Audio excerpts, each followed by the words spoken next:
É uma alegria muito grande podermos estar mais uma vez com você para o encontro com a palavra. Este programa é parte de uma série de estudos de todos os livros da Bíblia. Nós já estudamos todos os livros do Velho Testamento, os 4 evangelhos e o livro de Atos, o único livro histórico do Novo Testamento. No programa de hoje iniciaremos outra divisão do Novo Testamento, as epístolas e as cartas do apóstolo Paulo. Você que tem acompanhado os estudos do Encontro com a Palavra já me ouviu falar que o apóstolo Paulo escreveu metade do conteúdo do Novo Testamento. Alguns dizem que ele escreveu 13 cartas e outros dizem que foram 14. Isso porque alguns lhe acreditam a autoria do livro de Hebreus e outros não. Iniciaremos o estudo das 13 cartas do apóstolo Paulo com a carta aos Romanos. Os livros da Bíblia não foram organizados pela ordem em que foram escritos. Essa não foi a primeira carta que Paulo escreveu. Estudiosos acreditam que Paulo tenha escrito essa carta aos romanos na cidade de Corinto, na sua terceira viagem missionária, depois de ter ministrado em Éfeso. Examinando o conteúdo da carta, logo percebemos que essa carta foi escrita no final do seu ministério, quando Paulo já era maduro e muito experiente. Esta carta de Paulo aos Romanos é muito preciosa e muito importante em termos teológicos. O conteúdo dessa carta não foi dirigido exclusivamente aos cristãos romanos. Diferente das cartas aos Coríntios e aos Gálatas, que abordam respectivamente os problemas de cada igreja, a carta de Paulo aos Romanos é um estatuto teológico muito importante que poderia ter sido mandado para qualquer igreja ou para qualquer cristão. Os estudiosos acreditam que Paulo tenha escrito esta carta porque Roma era a capital do mundo na época, e essa carta serviu como uma mensagem universal, vamos dizer. Estudando este tratado teológico do apóstolo Paulo, percebemos que ele está firmado sobre uma única palavra: justificado. Quando estudamos os evangelhos, vimos a parábola do publicano e do fariseu, em que Jesus contou que 2 homens foram ao templo para orar. Jesus disse que o fariseu orou para ele mesmo. Na verdade, ele não orou, ele simplesmente falou consigo mesmo em público. O fariseu não dirigiu sua oração a Deus. Ele falou para quem quisesse ouvir na sinagoga que ele era um grande homem. Ele jejuava 2 vezes por semana, dava o dízimo de tudo que possuía e que era feliz por não ser principalmente como aquele outro homem, o publicano. Ele agradeceu a Deus por não ser como aquele outro homem. O segundo homem, o publicano, também foi ao templo orar, mas ficou no cantinho, lá no fundo, escondido. Ele nem levantava seus olhos ao céu, só batia no seu peito, o que era uma atitude de humilhação e contrição, e dizia: Deus, tem misericórdia de mim, porque sou pecador. Jesus disse que este segundo homem foi para casa justificado. Foi a primeira vez que esta palavra apareceu no Novo Testamento. Quando o publicano fez essa oração tão simples: Deus, tem misericórdia de mim, porque sou pecador, ele foi justificado aos olhos de Deus. Essa palavra justificado significa como se nunca tivesse pecado antes. Significa mais do que ter sido perdoado por Deus. Significa que Deus declarou você tão justo, como se nunca tivesse pecado.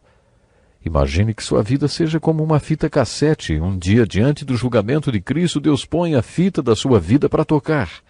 Agora imagine que quando esta fita da sua vida for tocada por Deus, na parte da fita em que antes havia o pecado, Deus tenha cortado fora. E quando Deus tocar a fita da sua vida, aos olhos dele, é como se nunca tivesse havido pecado algum. É isso que a palavra justificado significa. E é sobre isso que a parábola de Jesus está falando. Jesus estava anunciando as boas novas para todo homem e toda mulher, para os jovens e crianças que, se fizerem essa simples oração: Deus, tem misericórdia de mim, que sou pecador, poderá ser declarado justo ou justificado. O apóstolo Paulo, em sua carta aos Romanos, conta como Deus trabalha este milagre em nossas vidas. A carta de Paulo aos Romanos é uma declaração de justificação ou salvação. Salvação é apenas outra palavra para justificação. O livro aos Romanos é a declaração completa sobre a nossa salvação, ou sobre a nossa justificação contida na Bíblia. Nesta carta, o apóstolo Paulo conta como Deus justifica os pecadores. Para ilustrar um pouco mais esta palavra, imagine dois homens que tenham sido condenados por crimes. Os dois foram mandados para a penitenciária por 20 anos. Depois de cumpridos 12 anos, um deles é solto. Ele volta à sociedade como qualquer outro cidadão, mas sempre tem sobre ele o estigma de ser um ex-presidiário. Isso limita o seu ajustamento à sociedade, é claro. O outro homem tem uma experiência totalmente diferente. Depois de cumprir 12 anos de pena, alguém no seu leito de morte confessa ser o autor do crime pelo qual ele foi condenado. Acontece outro julgamento. E todas as evidências revelam que esse homem, na verdade, era inocente. E agora? Será que a justiça o inocentará? Ele não pode mais ser inocentado. Ele, na verdade, não fez nada errado. Ele pode pedir para ser declarado inocente, justo. Ele não quer ser perdoado ou posto em liberdade como um ex-ofensor, porque, na verdade, ele nunca foi um ofensor e nunca teve qualquer culpa. E ele quer que todos saibam disso. Paulo, em sua carta aos Romanos, conta como Deus pode fazer isso por alguém que é culpado de pecados. Nosso sistema judiciário não tem como limpar da ficha de uma pessoa todos os crimes que ela já tenha cometido, mas Deus pode. Na carta de Paulo aos Romanos, Paulo conta como Deus faz isso. Há 16 capítulos na carta de Paulo aos Romanos. Todos eles sustentam uma mesma argumentação. A sua tarefa será ler o livro de Romanos de uma vez só e tentar determinar qual é essa argumentação. Prestou atenção no que eu disse? Você tem uma tarefa, é ler o livro de Romanos de uma vez só e tentar determinar qual é essa argumentação. Será importante que você descubra qual é ela. Não dá para fazer isso enquanto assiste televisão. Desligue a TV e concentre-se. Faça isso e peça que o Espírito Santo o ajude. Com a ajuda do Espírito Santo e muita concentração, você poderá determinar qual é o argumento desse livro, Romanos. Afinal, qual é a mensagem central que ele traz? Para que possamos determinar qual é a argumentação dessa carta, vamos dividir os 16 capítulos em partes. A primeira parte compreende os 4 primeiros capítulos e fala sobre como a justificação se relaciona com o pecador. Nessa parte, o Espírito Santo, através do apóstolo Paulo, mostra claramente que todos somos pecadores. Bom, só seremos declarados justos depois de sermos declarados pecadores. A segunda parte compreende os 4 capítulos seguintes, começando pelo capítulo 5 e indo até o 8º, que relacionam a justificação com o justificado. Depois que Deus declara que somos justos, como se nunca tivéssemos pecado, como você encara a vida? Quando Deus declara que somos justos, o mundo espera que você viva de maneira justa e correta. Deus espera que você viva assim. Mas como podemos viver corretamente? Como podemos viver como pessoas justificadas? Essa é a mensagem da segunda parte da carta aos Romanos. Nesses 4 capítulos, através do Espírito Santo, Paulo trata das lutas travadas nessa tentativa de viver uma vida justa no poder do Espírito Santo. Dos capítulos 9 a 11, Paulo relaciona a justificação com todo o mundo e com Israel. Estes capítulos são os 3 mais importantes da Bíblia na questão referente a esta profecia bíblica. Quando estudamos as profecias, nos perguntamos o que pode acontecer. Perguntas como: Deus tem um plano de consumação da história da humanidade? São impossíveis de ser evitadas essas perguntas.